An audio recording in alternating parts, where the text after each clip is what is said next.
Hey everybody, hope y'all are doing well. It's a Saturday, Sunday update here at Bumbling Acres. Yesterday we got a ton of rain, which was great. We hadn't had, we're in desperate need. Well, not as desperate as.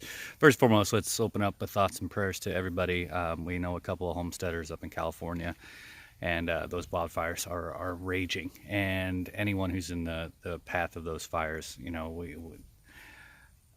we got so much rain yesterday, and they would desperately love to have gotten a tenth of the rain we did. So start off with our thoughts are with our California people, as they kind of go through this huge fire episode in their history. So here, while we were getting tons and tons of rain, we had a chance to test out our water systems and our water collection systems, which went well. I had to daisy chain them together with some PVC pipe and such, which worked out great. My thoughts on today's episodes of homesteading via Bumbling Acres. What have I learned about homesteading? And one of the things is homesteading makes you a tinkerer. You kind of become a jack of all trades because you can't really afford to hire people to do a lot of the stuff that you do. So one of the projects, you find yourself, a theme of homesteading is you wind up doing things that you never have done or did do. And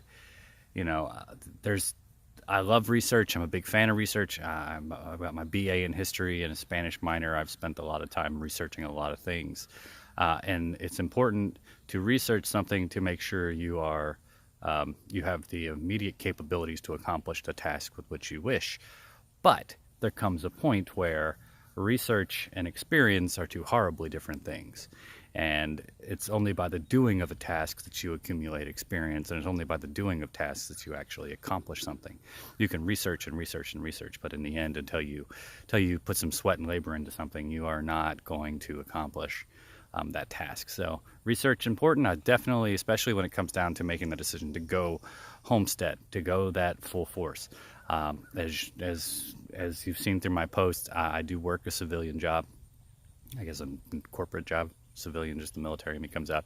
So I work another job that pays for us to do homesteading right now, because we are in the infant stages of homesteading. We've butchered some chickens. We have egg layers, and we're looking at expanding our homestead operation to something more commercially minded at some point, to be producing enough where our surplus can pay the bills. But right now, that's not possible. And if you're going to get into homesteading, count the cost, because you will have to sacrifice regardless of unless you're just wealthy beyond imagination, which is unlikely for most of us homesteaders. So if you're going to do homesteading, do a lot of research in the beginning. You're going to look for what land you want, what property you want, what do you want to do, what do you want to grow, do you want to do plants, do you want to do animals, are you going to try to do a hybrid of both like we are? Those are all questions you need to be prepared for. You need to have done research on. But when it comes down to things like, we need to make some areas we need to enclose an area for our mulching and our composting. Well, I could either go out and buy a bunch of lumber in order to do this, or I can use pallets, which, if you've been on our page for a while, I try to use as much pallets as possible because it's cheap or free. And but it requires kind of being like, well, how the hell do we string a bunch of these things together and make it work? I mean, it's not rocket science, but it's definitely not something I was born with. There are people who are handy by nature. I can disguise myself as one because I'm willing to try something, and then you gain the experience where you kind of become good with your stuff.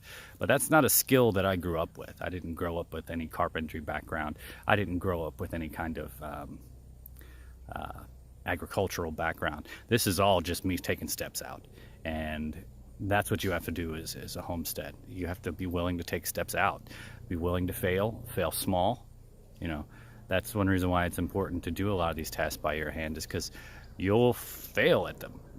Our chicken coop, our first meat tractor, honestly too big. Wound up, we were using 2x4x8s that I'd gotten for very cheap, which is great. You definitely want to start utilizing free stuff or cheap stuff as much as possible. But I learned a lot from that experience. My next ones that I build, which honestly we're going to try a different version for our meat birds next season, But that's through experience. You can do a lot of research and research and research and research, but at some point you just got to get the elbow grease involved and do it. And when you do that, you learn a lot. you know uh, Comes at a cost. Yesterday, I've never done PVC pipe plumbing, whatever, never in my life, ever.